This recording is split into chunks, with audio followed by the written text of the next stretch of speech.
Dear Ate Jane, nalipay ko pag-text nimo nga imong napilian ang akong sulat nga i-appeal sa bulan sa Pebrero. Kay kining akong istorya lahira kaayo sa miagi nga mga Domingo. Naglaom gihapon ko nga sa ginagmayng pamaagi makapahat kog kaayuhan sa mga listeners sa imong programa karong kaudtohon. Ako si Regine, third year college student. Miyembro ako sa usa ka konserbatibo nga relihiyon. Wala ko'y bugat nga mga problema pinansyal tungod kay ang akong ginikanan kugihan. Ug duha na lang pud mi sa akong kuya gipa-eskwela. Among kamagwangan nga igsuon minyo naman pod. Mapasalamaton kaayo ko sa Ginoo kay naa ko'y nindot nga pamilya. Dagko usab akong grades kay ga-maintain jud ko para magna cum laude. Gapaning kamot ko og ayo tungod kay akong ginikanan mi graduate with honors maski akong ate. Ate Jane, doon na ako'y classmate nga dili pareho sa akong tinihuan. Classmate na mi since first year. Taas siya, mistiso Chinese, ug hilumon. In other words, gwapo siya, Ate Jane. Daghan kaay naka-crush sa iya. Di man kaay ko particular sa looks, pero I admired him, kay perfect gentleman jud siya. Dili lang sa ako, pero sa tanan nga mga classmates namo nga mga babae. Siya si PJ. Ako sa una mataha sa iya kay mas taas-taas man gud nga level ang iyahang panginabuhi.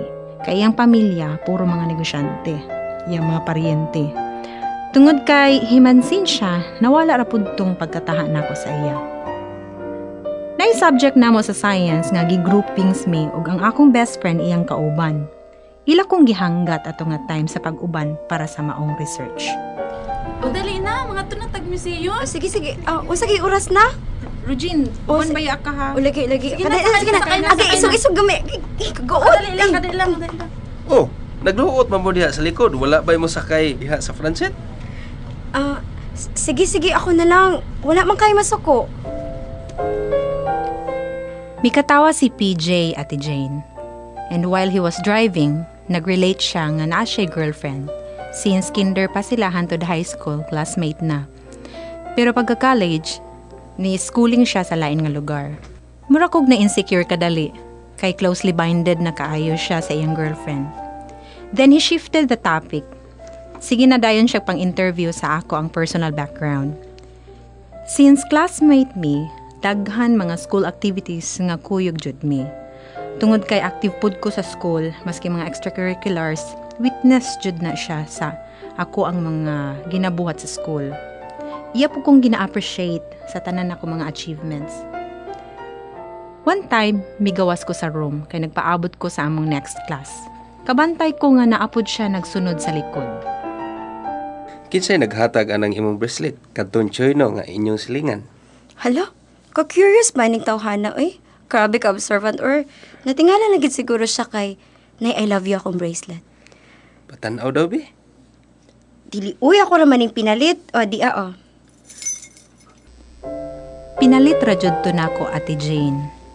Ako to ginasulot usahay pero dili jud to nako ginagamit kay bawal sa among religion ang maggamit og bracelet. Iya ko gibitik-bitik og storya. Basin ako'y gusto atong iyang gisungog sa ako. Taod-taod miundang rapod siya. Iyang gi-change ang topic, then iyang gikuha ang akong kamot. O gitaod ang bracelet. Na siya'y kilig factor, Ate Jane. I don't know if pasumangil ratong iya or nag-start na jud ang akong special feelings niya.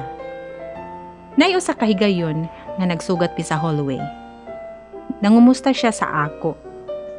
Og ako pod nangumusta sa iya ug ang iyang girlfriend. Hi Regine, kumusta naman ka? Uy, PJ. Okay lang ko. Ikaw, kamusta yung girlfriend? Kamusta na mo? Girlfriend? Wala naman mi. Ha? Nga naman, kasayang. Lagi huay mga kaayo mi. Daghan pa siya gisulting nga reasons ato nga time pero dili na nako masabtan. Naglakaw ko sa hallway nga nagsagol akong gibati. Naluoy ko og nalipay. At times, kung malabyan ko niya sa iyang service nga pauli ko sa balay, iya ko ginapasakay kay buot niya ako ihatod sa among balay. Ako siya ginabalibaran kay duol ra jud Ate Jane among balay, mabaklay ra. Pero he always insisted. Napansin na nila mama ug kuya nga murag permanente na niya ako ginahatod sa balay. Regine, dali iragod. Ma? Ano naman? Kinsa man ang lalaki nga imong kauban-uban permi. Ah, si PJ, ma. Nganong magsakay-sakay man ka sa iyang sakyanan nga duol raman ang atong balay sa eskwelahan. Iya magugpugong pasak yun, ma. Tapos, wala man po siguro yung mali, anak, Unya ma. kamurado ha? Wala man po may gibuhat na daotan. Dili na ko gusto ha nga makit-an pa ka nga magsakay-sakay anang iyang sakyanan. Ma, classmate man ako na si PJ. Basta tas dili buutan. na ko gusto nga makit-an ta pa ka. So one time, ako siya gipanaog sa balay. Ako gipaila-ila sa ila mama. So far, okay raman ang ilang treatment sa iya ha. Pero wala na jud ko nila tuguti pagsakay sa iyang service. Mahadlok man pod ko gaba Ate Jane, so I obeyed them.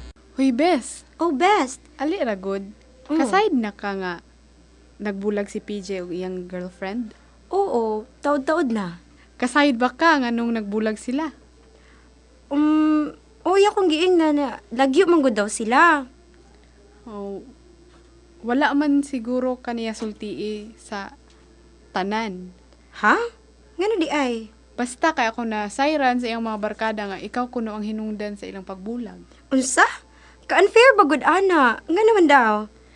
Kay gapasakay-sakay manggod si PJ ug laing girl sa iyang car. Ah, so balik ka to ilang basihan. Kas ara gali ko nakasakay sa iyang car. Inya, it's because sa among science project, uy, na nga tumig museum. Basta kay mao to ako nahibalan sa iyang mga barkada. Ang closeness namo ni PJ, kami-kami lang. Dili man gani ko open sa akong best friend kay sa akong kabutoy sa una, ginasungog na ako ni siya sa akong best friend. Pero karon misumbalik ratanan sa ako. Pero nagsugod naman ang mga istorya-istorya na tingala naman ko nga ginasungog naman po ko sa iyang mga barkada.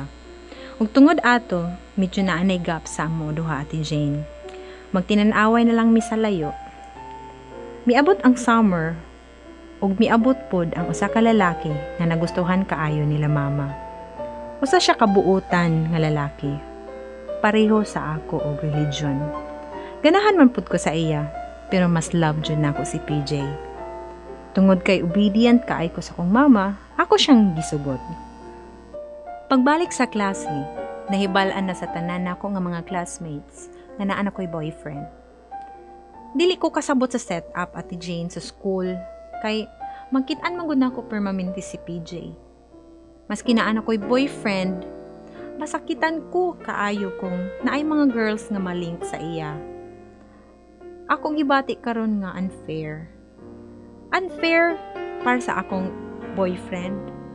Unfair sa akong feelings. Unfair pud kang PJ. Kay wala man lang mi nakastorya o tarong. Unsa man akong buhaton Ate Jane? Ako na lang bulagan ang akong boyfriend. Gusto lang manggod na ako nga maging honest. And para pud kang PJ, I know he cares. Ma-feel man nako, maski di siya musulti. I don't want to be advanced, pero di man ko mag-expect na mag-court siya kung magbulag mi sa akong boyfriend. In the first place, we are not in the same belief. Bata pa man noon ko, dili pa ko sure kung kinsa jud ang para sa ako. Ako lang ni i-pray. And please pray for me too, Ate Jane, nga maadto ko sa right person nga gi-prepare sa Ginoo para sa ako. Basta as of now, ako lang gibati nga mura kog gisugba.